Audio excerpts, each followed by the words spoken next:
morning. How are you? Hope you're well. Thank you for joining us. Baruch Hashem, I'm feeling a little bit better than I was yesterday. Today's shiur, we're learning Perek Daled of Pesachim. Today's shiur is Lila Nishmas Michal Yosef Ben Nachum David, Aaron Nachum Ben Simcha Kohen, Yeshua Mordechai Ben Shepsel, Baruch Sar Bashim Alev, Moshe Ben Yosef, Made in the Shamas all have an aliyah. And first limit for Adasar Basleach, Han Pesel Bastian, Tisol Ben Rachalea, Yot Rachel Bas Pesel Zelda, and Yitzchak Ben Risha, and Chai Bas Dababela, the first limit of Sof Shar Choli Yisrael. Okay, Perek Daled starts off by discussing the halachas regarding performing work, malacha on Erev Pesach. We're going to see in the first Mishnah that it depends on minhag and not custom. People have to follow the minhagim of their towns, and this chapter is going to be dedicated. We're going to discuss a lot of the minhagim that are observed in some communities that are mostly unrelated to Pesach itself. But we have intro, the chiyuv to keep the minhagim from our ancestors comes from the pasuk of Mishlei, Shema b'ni musar v'al titosh Torah simecha. Hear, my child, the discipline of your father, and do not forsake the teachings of your mother. Rashri Gaon adds that that could also be inferred from the verse, the pasuk lo sasid gvul echad shegavu rishonim. Shall not move your neighbor's border, which the early ones marked out. That's in Devarim, Perek Test, probably Akif. The Shira Gaon understands that not only is this in the literal sense that you cannot move the borders between properties, but also it's a warning not to change the customs and minhagim that are established by our previous generations, the early ones. It's something interesting to think about as we go through life.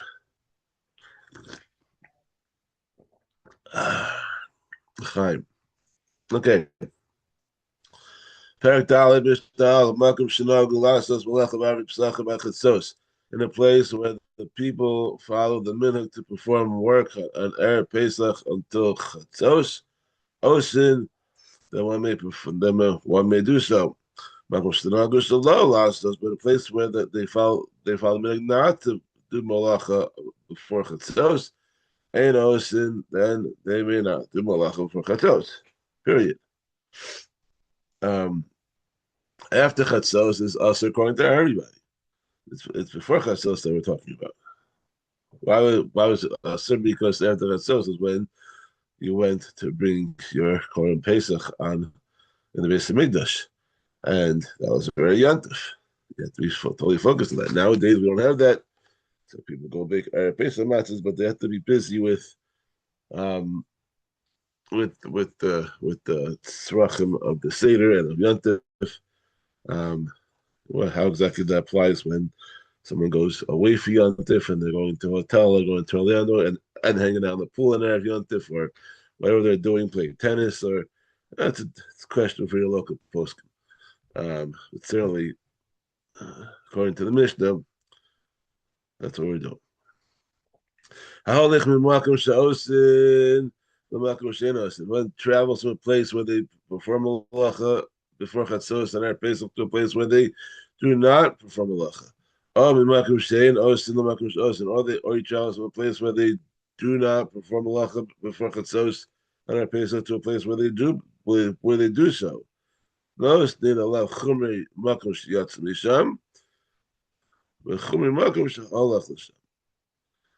impose upon him the stringencies of the place from where he left, and the stringencies of the place to where he's going.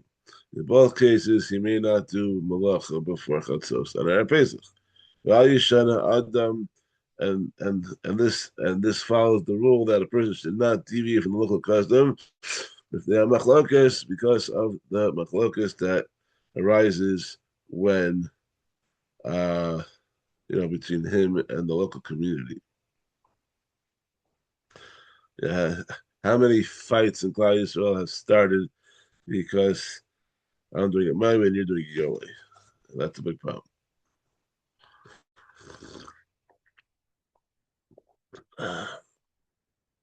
Um, Mr. Bays,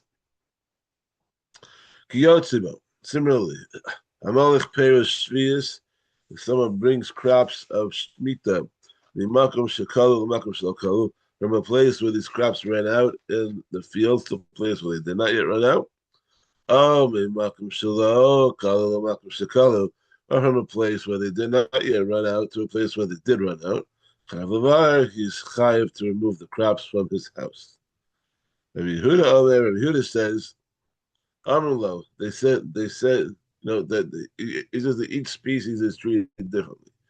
Amrlo, therefore we said to the owner, say, go out to the field and bring for yourself a sample of each of the species of the produce, and any species that cannot be found in the field must be removed from the mixture and declared ownerless. Mishnah Gimel. Makam Shenagel Limker Behemoth Takal a place where people follow the custom to sell small livestock, to the sheep and goats, to idolaters. Machrin, you can sell it to them. Makam Shlo Nahagul Limker, in a place where they do not follow the local custom to sell small livestock to idolaters. Tell Devar Zara.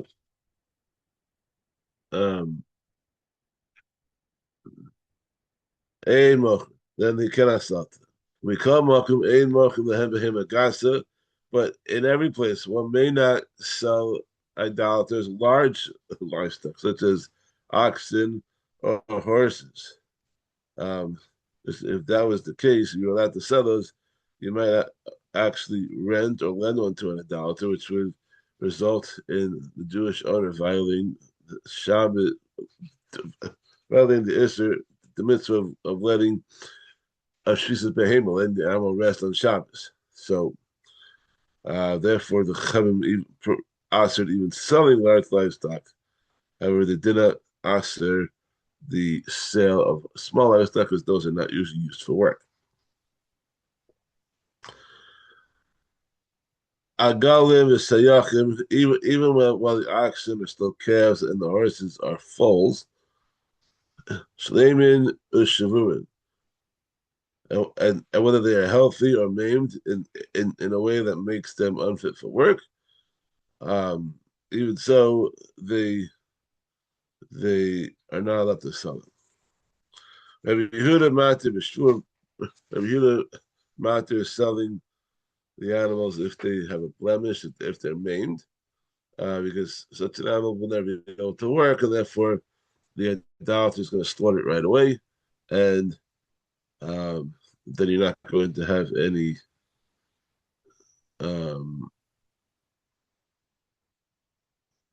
definitely not going to have that issue. And remember, Sarah Mati Basus, remember, Sarah allows selling in the case of a horse, because horses are usually used for carrying riders, not for labor or such as plowing. Therefore, they did not prohibit selling an animal mainly used to carry riders, because it's not asidaraisa for an animal to carry a rider on Shabbos, and therefore there's no concern that the Shvisas Behema is going to be violated. Okay, Mishnah Dalet. In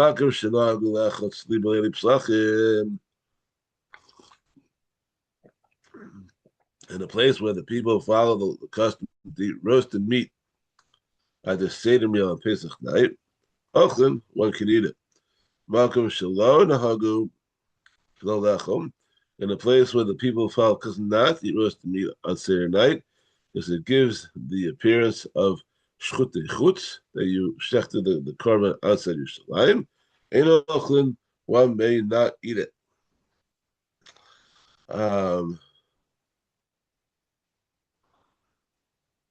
You definitely cannot, everyone agrees you cannot roast a goat or a lamb in the exact manner that the Pesach was offered.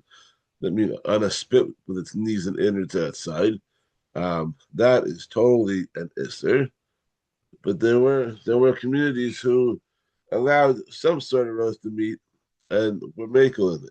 But I think the minute nowadays across the board is to only eat meats that are cooked in water or cooked in a liquid, not necessarily water, wine, whatever, like a pot roast or something, or like boiled chicken, because you definitely didn't eat that for the Pesach Seder in Yerushalayim with the korban.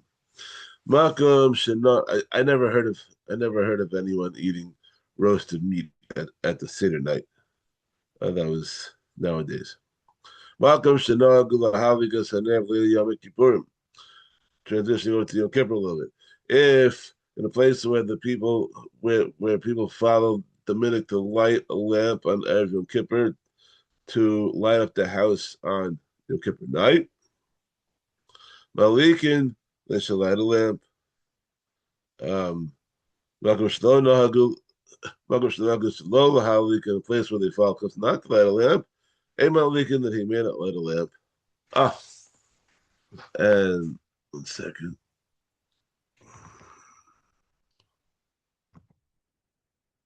Okay, so find Malikim about the Knesset about the Madrashas of Mavos Ha'afelim. In all places, when they light a lamp in the shuls, in the houses, in the Bati Medrash, and in dark alleys, the Al Gabe Hacholin, and as well for the sick, because it's unlikely that this will. Okay, so basically, the whole discussion over here is: are you lighting the lights in the house or not? Because there's an isser of tashmish between husband and wife on Yom Kippur night. So generally, tashmish is done in the dark. So if you light a candle and you light up the house, then they're not going to come to violate this because they're not going to do tashmish in the light. Or do you not light a light? It's because you want to still want to go to sleep. You'll sleep in the dark, right? But there's never any concern about any sort of tashmish in a shul or the base medrash or an alleyway or by the sick. So you want to light candles over there? No problem. You don't want to? No problem. It's not an issue. That's for a different purpose. Mishnah test. Mishnah test. Mishnah hey. Mishnah hey. Malcolm Shanagu Asas Malachim Tisha B'Av. In a place for those, we're not going to say it. For those people who love Tisha B'Av, this one's for you. In a place where the people follow the customs to work on Tisha B'Av, Ocean, then they could work. In a place where they follow the not to do work on Tisha B'Av, so as not to be mevato from the Churban Yerushalayim, and Ocean, then they cannot do work. And in all places, Talmid Chachamim B'Telim, Torah scholars should remain batal on Tisha B'Av in order to stay focused on the availus of the day. However, a regular person, should not remain batal. So he should, because he would appear to be a gaivanik, to be haughty if he were to abstain from working in a place where the custom is to work. Rav Shimon ben Gamliel says, in such matters, any person may conduct himself like a Torah scholar. One who does not work on Tisha B'Av will appear haughty, because people who see him not working will assume that there's nothing he needs to do, and they're not going to appear haughty, and they will not think that he is remaining batal on account of the Churban Yerushalayim.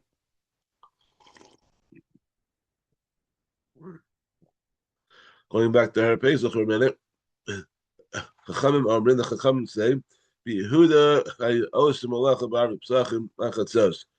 In Yehuda, in Judea, they would do Malacha on Erev Pesach until Chatzos. With the Galil, Lo Hayosim Kol Yeker. However, up in the north and the Galil, they would not do Malacha at all, even before Chatzos on Erev Pesach. According to the Galileans, work is usher the entire day of our Pesach, and now we're going to discuss when this actually begins. Laila, What about doing work on the night of the night of the 14th? Mean B'dikas Chametz night. Beishamai Oshim Beishamai Asrit, because they consider it like a yontif, which begins at night. Beis Hillel Matirin Ad Hanetzach Chama. But Beis Hillel permit work until sunrise of the 14th because they treat it like a fast day, which begins in the morning. That's technically, Epic is a tinus for the Bechorim, so technically. I'm not a Bechor, so it doesn't bother me. Rabbi Meir, Omer, the Meir says, "Call malacha sheniskuba kodum labar." So any work that sarchiyantid that one began before before Pesach. Gam Rabbi Abbas says he can finish it on the 14th before midday, even if it's in a place where the customer is not to do work on Erev Pesach. But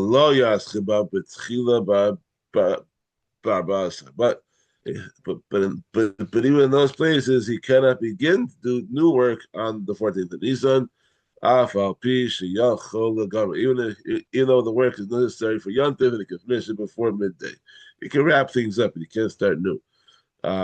In a place where the minig is not to work on Erev Pesach before Chatzos, the Rav does not allow them to begin under any circumstances. The Chamim said that there are certain tests that one may begin on Erev Pesach before Chatzos. The Chamim says Shalosh Omniyot Osim Malacha B'Arei Pesachim Al Chatzos. 3 craftsmen may perform work on Erev Pesach before Chatzos because these are essential for Yontif. These are them. Hachayatim, Vasafarim, Vakovsim. Tailors, barbers, and wanderers. One's when the laundromat, the dry cleaners. Rabbi Yossi Bar Yehuda, Omer Yossi Bar Yehuda says, Af Haratzanim, also shoemakers. They can make shoes for anyone who needs shoes for Yontif. Mishnah Zayin. Moshivin, Shavuvin, Latarnadolim, Ba'ar Ba'asar. One may place eggs under their hens on the 14th of Nisan. Since there's no malacha involved in this activity, it is mutter on Erev Pesach even after Chatzos.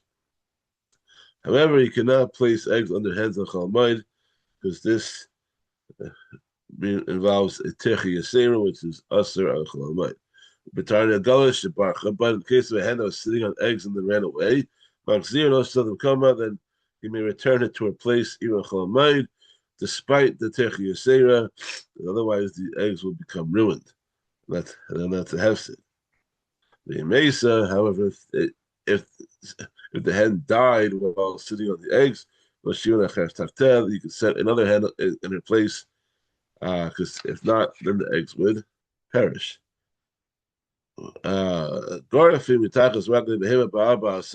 One may clear away dung from under the animal's feet on Erev Pesach after Chatzos, and take it out to the garbage. The Chol Moed, he can only sweep it to the side of the yard. You cannot take it out because of the Techi Yasera involved on Chol Moed.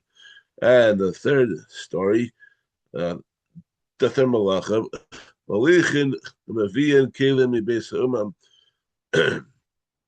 One may bring utensils to the house of a craftsman, to be fixed at a later time, not that day, and retrieve utensils from the house of a craftsman on Erev Pesach after Chatzos. They need to Yantif.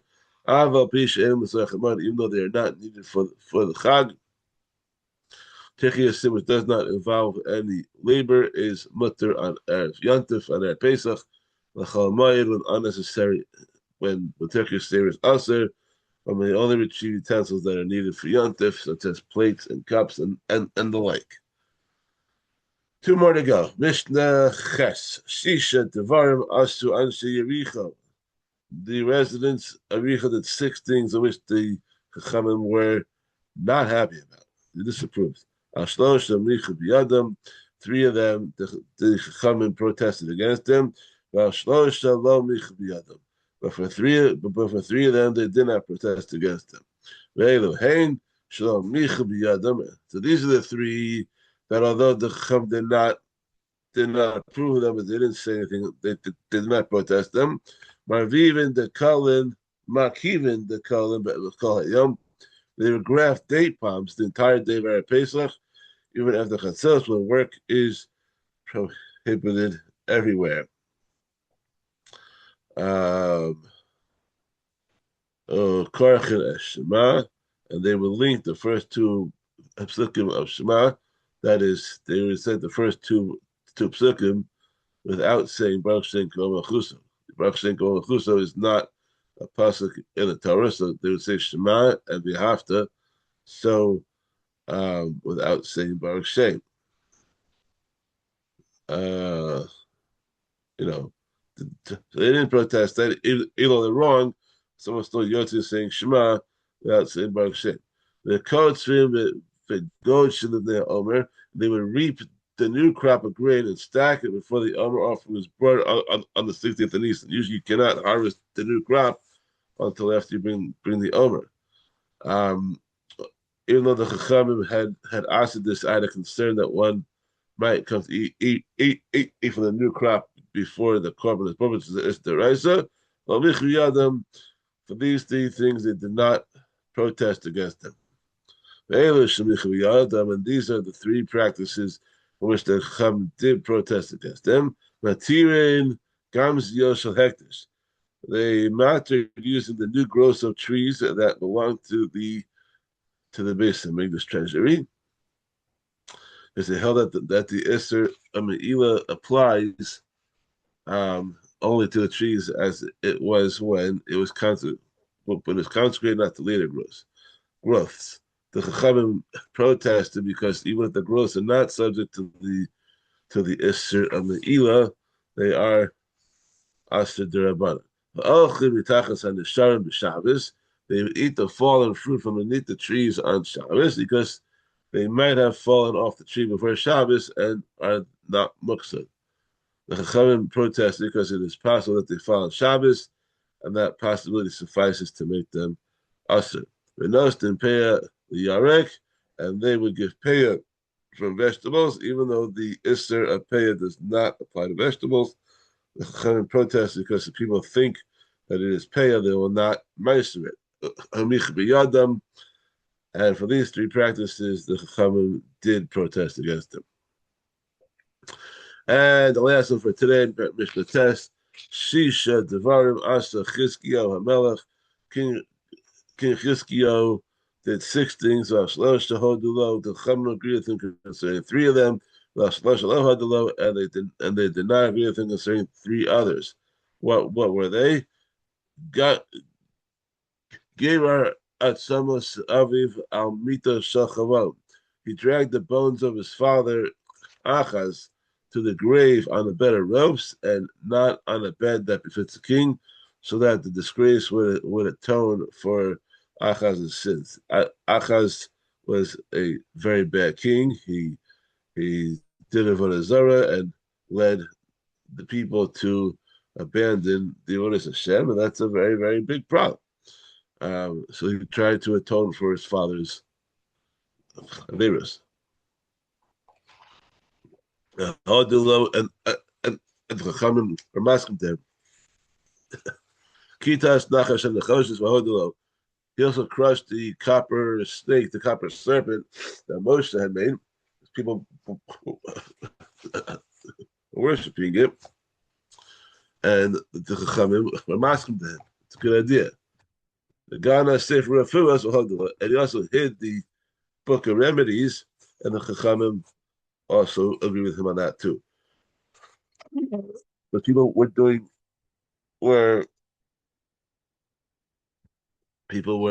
busy, looking at all the refuahs without doing tshuva. I always tell people when you talk about going to the doctor tells you there's 2 options really. Either you have an infection, then you have to take drugs and antibiotics and get rid of it, or you have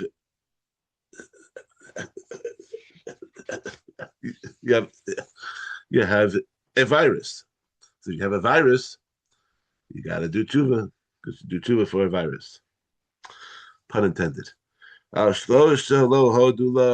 did not agree with Chizkiyahu concerning the following three things.